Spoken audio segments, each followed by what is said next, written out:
Olá, eu sou o Luke. Bem-vindo ao canal Minuto Terror. Deixe seu like e se inscreva no canal. Comente de qual região do Brasil você é. Eu sou Manuel, o coveiro de São Tomé das Almas, e essa história aconteceu há uns 13 anos, quando eu já carregava muitas primaveras nas costas, mas ainda tinha força para cavar a terra dura do cemitério. Cego desde menino, aprendi a me guiar pelo som, pelo cheiro, pelo toque da brisa.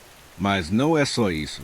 Desde que me entendo por gente, ouço os mortos. Não é conversa, não é sussurro, é algo mais fundo, como um peso no peito que me diz onde cada alma quer descansar. Cada cova tem seu lugar certo, e eu sei qual é, mesmo sem enxergar. Nunca errei. Até aquela noite. Era um outono seco, o vento arrastando folhas mortas pelo chão. O padre trouxe a notícia. Um corpo para enterrar, um forasteiro que morreu na estrada, sem nome, sem história. Chegou num caixão de pinho, trazido por dois homens que não abriram a boca. Eu senti o cheiro de madeira nova e algo mais, um ranço que não era de morte, mas de coisa viva, suada, ansiosa. Quando me aproximei do caixão, esperei o chamado, aquele murmúrio que vem dos mortos. Mas nada. Silêncio. Um vazio que me deixou inquieto. Toquei o caixão, passei os dedos na tampa áspera e nada. Nem um eco, nem um peso. Era como se ali dentro não tivesse alma nenhuma. Enterrei mesmo assim. O padre insistiu. Disse que era coisa rápida, que o homem precisava de repouso. Cavei a cova onde achei que era certo, mas meu peito apertava. A terra parecia pesada demais, como se não quisesse ser mexida. Terminei o serviço, os homens foram embora sem dizer palavra alguma, e o padre me deu uma moeda a mais, como se quisesse calar minha desconfiança. Fui para casa, mas o sono não veio. Passei a noite ouvindo o vento, e ele parecia carregar algo que não era só poeira. Na noite seguinte, voltei ao cemitério. Não sei porquê, mas meus pés me levaram até aquela cova. O silêncio de novo, mas agora era diferente. O chão estava remexido, a terra solta, como se alguém tivesse cavado por baixo. Ajoelhei, passei as mãos na terra e senti marcas que não eram de enxada. Eram unhas, dedos que rasparam, cavaram, lutaram para sair. Meu coração bateu forte, não de medo, mas de certeza. O que eu enterrei não era um morto. Comecei a cavar, frenético, com as mãos e a pá. A cada punhado de terra, o ranço ficava mais forte, aquele cheiro de coisa viva, misturado com algo podre, como se a carne estivesse se desfazendo por dentro. Quando cheguei ao caixão, a tampa estava rachada, empurrada de dentro para fora. Abri com cuidado e o vazio me engoliu. Não tinha corpo, só um pano sujo, manchado de sangue seco, e um cheiro que não era humano, mas também não era bicho. Era outra coisa. Passei dias tentando entender. Perguntei ao padre, mas ele desconversou. Disse que eu estava velho, confundindo as coisas. Os homens que trouxeram o caixão nunca mais apareceram. Mas o cemitério mudou depois disso. As vozes dos mortos ficaram mais fracas, como se tivessem medo de falar. E, às vezes, de noite, eu ouvia passos leves, arranhões na terra, como se algo ainda rondasse, procurando outra cova para se esconder. Nunca soube que era aquele forasteiro, ou que fingiu ser ele. Mas sei que não era humano, não era morto, e não era vivo como a gente entende. Até hoje, quando passo por aquela cova, sinto o chão mais frio, mais pesado, como se a terra guardasse um segredo que nem os mortos querem contar.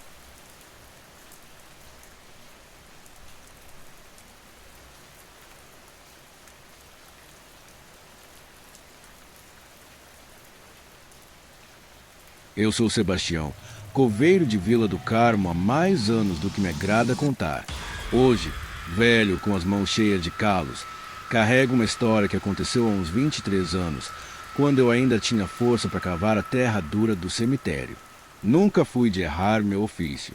Cada cova tem seu lugar, e eu sempre soube disso, não por vista, porque a perdi ainda menino, mas por um instinto que me guiava. Até aquela noite, quando cometi o maior erro da minha vida. Era um fim de outono, o ar seco e o chão coberto de folhas quebradiças. A família Almeida, uma das mais antigas do povoado, trouxe um caixão para enterrar. Era a Dona Clara, matriarca deles, mulher de respeito, que morreu de causas naturais, diziam.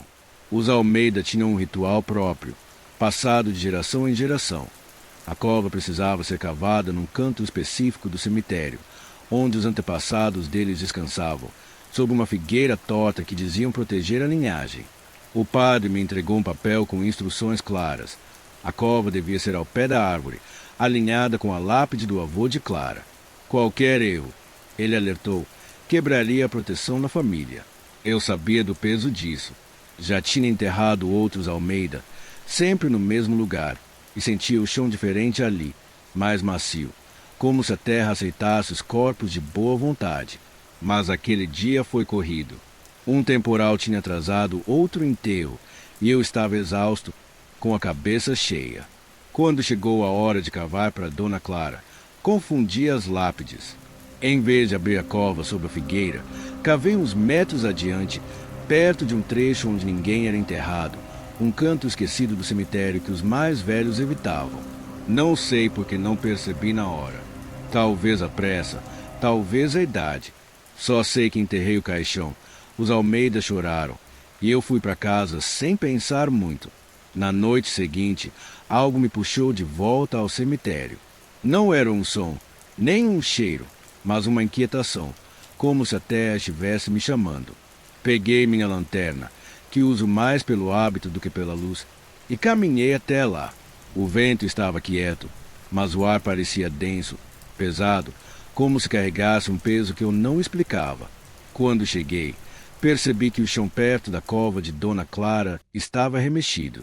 Não era só a terra solta do enterro. Havia sulcos profundos, como se alguém tivesse cavado com as mãos.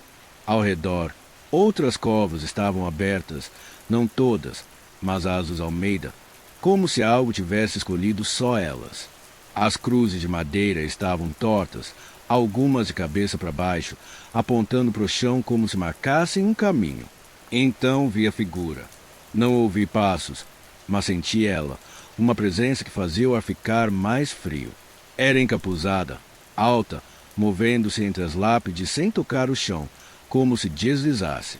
Não falei nada, não chamei. Só acompanhei com os ouvidos, sentindo o peso dela se aproximar da figueira e depois sumir. Voltei para casa, mas não dormi.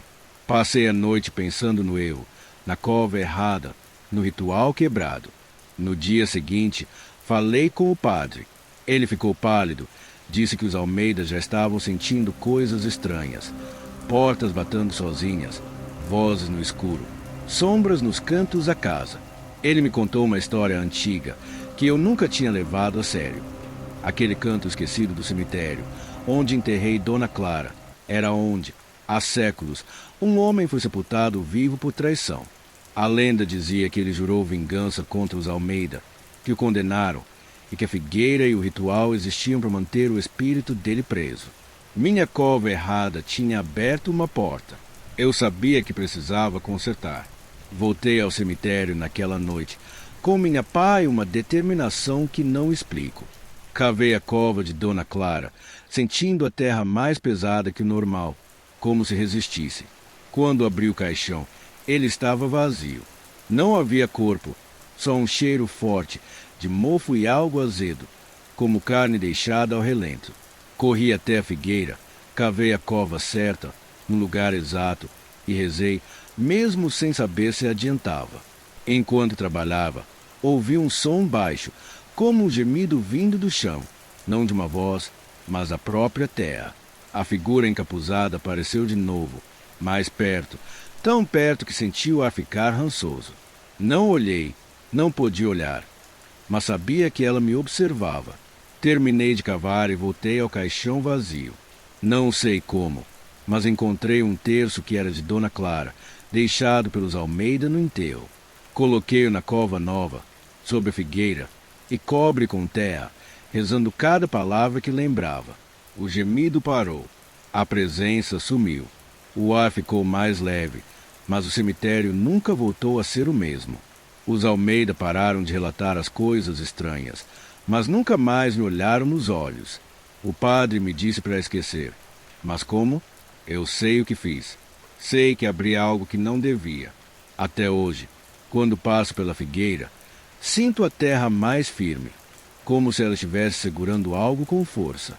E, às vezes, nas noites mais quietas, ouço um arranhar leve, como se algo ainda tentasse cavar para fora.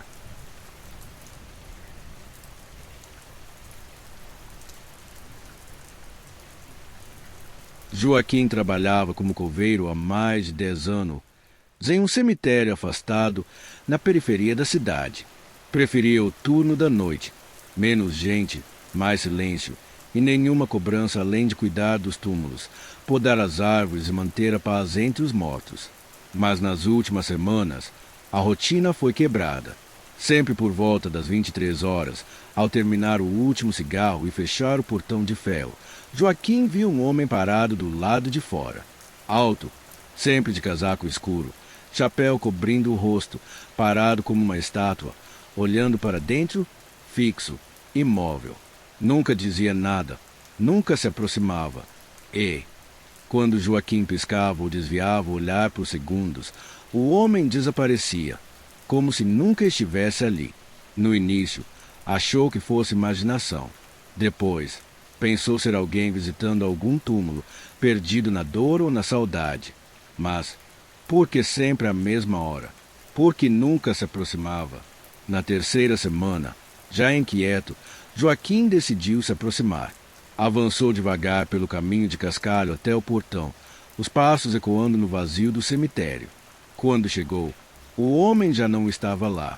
Nessa mesma noite, motivado por uma inquietação que não sabia explicar, Joaquim resolveu mexer nos antigos registros de sepultamento.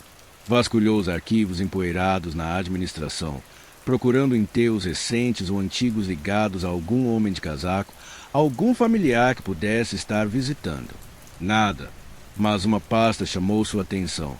Desaparecidos, um arquivo policial antigo deixado ali, por engano ou por descuido. Entre os papéis, uma ficha. Nome: Osvaldo Ferreira da Costa.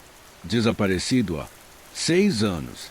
Última localização conhecida: nas imediações do cemitério.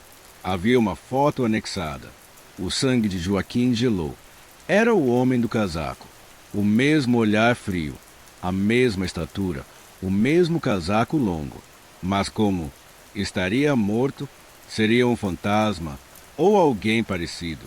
Atordoado, Joaquim decidiu investigar mais.